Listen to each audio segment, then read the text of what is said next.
Is your Hyundai Santa Fe constantly dropping your Apple CarPlay connection mid-drive?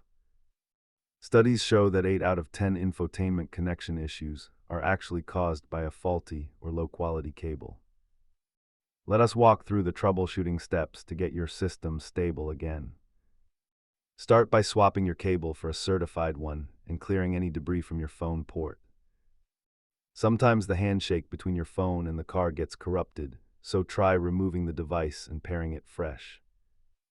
If settings don't help, your Santa Fe might need a firmware update from the official Hyundai website. Most issues are solvable at home, but if the port feels loose, you might be looking at a hardware repair. As you can see, cables remain the primary culprit in almost 2/3 of all reported connection drops. If the problem continues with multiple phones, it is time to inspect the physical USB port for damage. Keep these items in your glove box to rule out the basics before heading to a mechanic. Remember, the nature of the disconnect usually points you toward the right solution. Try these steps today and let us know in the comments if your CarPlay is back online.